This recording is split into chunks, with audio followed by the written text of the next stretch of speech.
La carta de Pablo a los Romanos es una de las cosas más extensas e importantes que fueron escritas por el hombre anteriormente conocido como Saulo de Tarso. Él fue un rabí judío que pertenecía a un grupo conocido como los fariseos. Él era apasionado y devoto de la Torá de Moisés y de las tradiciones de Israel, y veía a Jesús y a sus seguidores como una amenaza. Pero después tuvo un encuentro radical con el Jesús resucitado, quien lo comisionó como un apóstol, como un representante oficial al mundo de los no judíos, que en la Biblia se conoce como el pueblo gentil. Así que empezó a identificarse con su nombre romano, Pablo. Viajó alrededor del antiguo imperio romano contándole a la gente acerca de Jesús, el Rey resucitado. Y después, formando a los seguidores de Jesús en estas nuevas comunidades llamadas iglesias.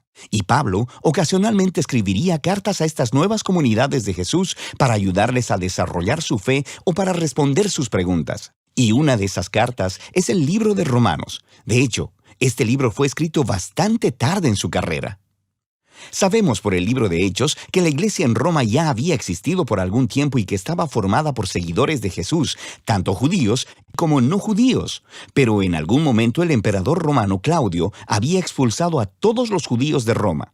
Y después de aproximadamente 5 años, a todos estos judíos, incluyendo a los judíos seguidores de Jesús, les fue permitido regresar. Y cuando regresaron, encontraron una iglesia que se había hecho muy no judía en costumbres y prácticas. Así que esto creó mucha tensión. Así que para los días de Pablo, la iglesia en Roma estaba dividida. La gente no se ponía de acuerdo acerca de cómo seguir a Jesús. Estaban debatiendo acerca de si los cristianos no judíos deberían celebrar el día de reposo, comer kosher o ser circuncidados. Así que Pablo escribió esta carta para lograr varias cosas. Él quería que esta iglesia dividida se unificara, y con fines prácticos, él esperaba que la iglesia en Roma pudiera convertirse en una base para extender su misión más hacia el occidente, hasta llegar a España. Así que estas circunstancias fueron las que motivaron a Pablo a escribir su explicación más completa del Evangelio, las buenas nuevas que él anunciaba acerca de la vida, muerte y resurrección de Jesús. La carta está diseñada para tener 4 movimientos principales, pero está unificada como una larga exploración del Evangelio. El Evangelio, dice Pablo, primero que nada revela la justicia de Dios, y luego también crea una nueva humanidad, la cual cumple una promesa de Dios a Israel. Así que este Evangelio es lo que unificará a la iglesia. En este video solo exploraremos las ideas de los capítulos 1 al 4. Así que Pablo empieza presentándose a sí mismo como un apóstol llamado por Dios para dar a conocer el Evangelio de Jesús, quien es el Mesías de Israel, que fue levantado de los muertos como el Hijo de Dios, Rey de las Naciones. Y Jesús ahora llama a toda la humanidad a colocarse bajo su gobierno de amor. Y Pablo dice que esta buena nueva sobre el Rey Jesús es, primeramente, poder de Dios para salvar a las personas que confíen en Él. Y en segundo lugar, revela la justicia de Dios. Ahora, justicia es una palabra del Antiguo Testamento llena de significado para Pablo. Describe el carácter de Dios, que Él siempre hace justicia, lo que es recto y lo que es bueno, pero también que Él es fiel y justo para cumplir sus promesas. Y Pablo dice que la historia de Jesús muestra cómo Dios ha hecho ambas cosas. ¿Cómo? Bueno, primeramente hace un creativo recuento de los capítulos 3 al 11 del Génesis. Él muestra cómo todo el mundo gentil, todas las naciones, están atrapadas en una espiral de pecado y egoísmo. El corazón y la mente humana están quebrantados, dice Pablo. Le hemos dado la espalda a Dios para abrazar la idolatría, que quiere decir buscar significado en las cosas creadas y entregar nuestra lealtad a esas cosas y no a Dios. Esto resulta en una distorsión de nuestra humanidad y en comportamientos destructivos. Y lo que queda es una humanidad culpable delante de un Dios justo y recto. A lo que el pueblo de Israel podría decir, bueno, entonces es algo bueno que Dios escogiera a nuestro pueblo de entre las naciones.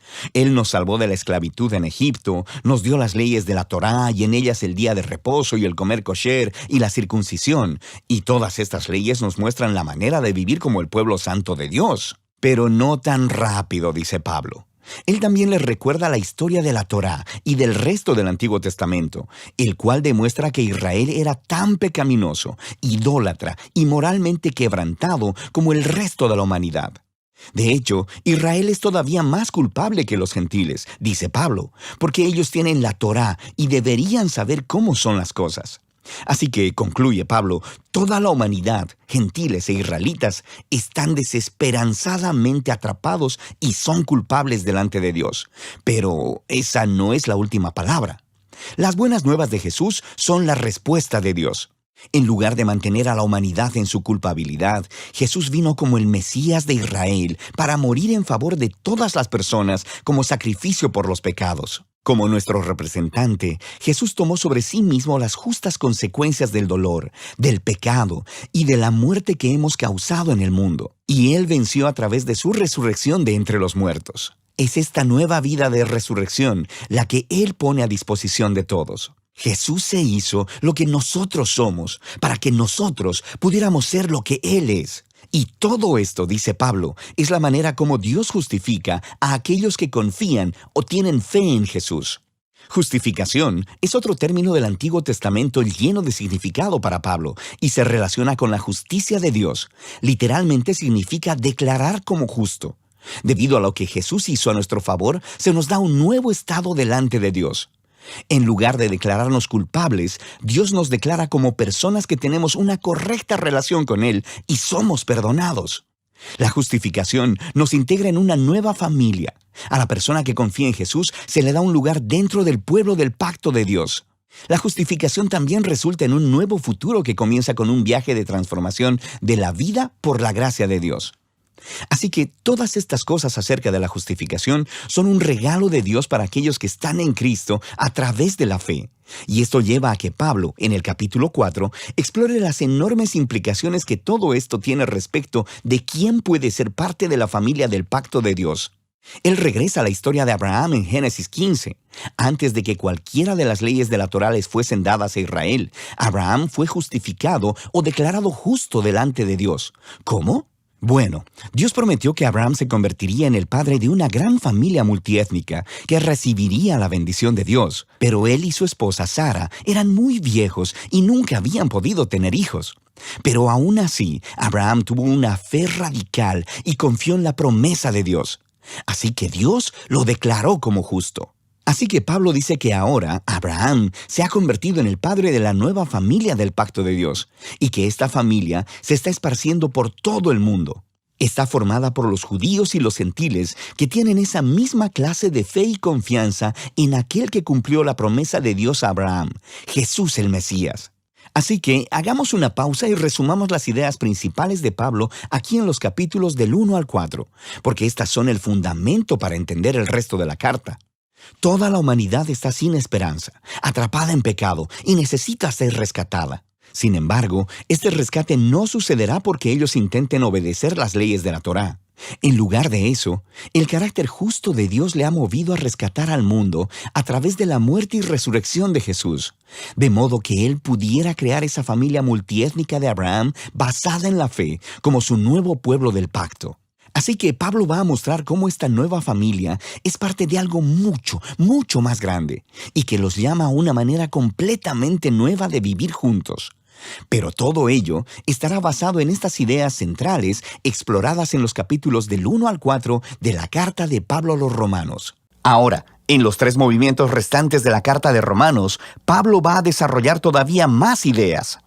Recuerda la exploración de Pablo de la justificación por la fe, que cuando las personas confían en que la muerte y resurrección de Cristo fue por ellos, se les da un nuevo estatus de rectitud delante de Dios. Son colocados en una nueva familia, el pueblo del pacto de Abraham, y se les da un nuevo futuro, la esperanza de una vida transformada.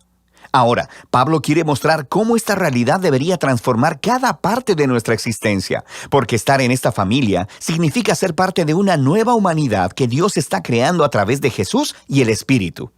Así que Pablo regresa al primer personaje humano de la historia bíblica, Adán. Su nombre significa humanidad, y Adán, como toda la humanidad después de él, eligió el pecado y el egoísmo. Así que todos enfrentamos el juicio de Dios porque nos hacemos esclavos de la influencia del pecado, lo cual resulta en la muerte. Pero luego Pablo contrasta a Adán con Jesús, quien él dice que es el nuevo Adán, un humano que vivió en fiel obediencia a Dios, mostrada a través de su acto de amor sacrificial. Y ahora Jesús ofrece su vida como regalo a otros para que ellos puedan ser justificados delante de Dios.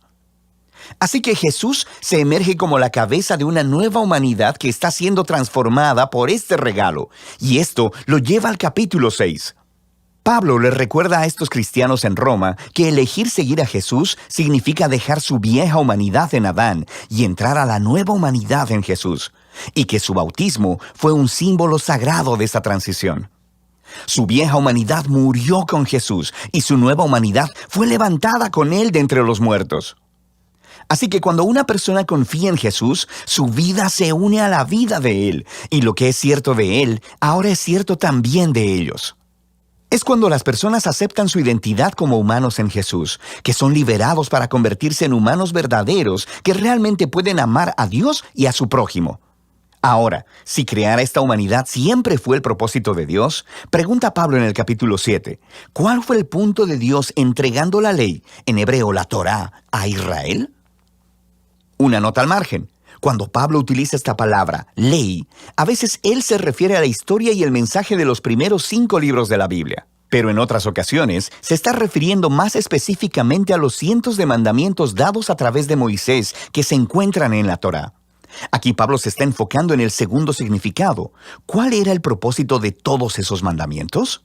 Pablo dice que los mandamientos de la Torá eran buenos, que mostraban la voluntad de Dios sobre cómo Israel debía vivir.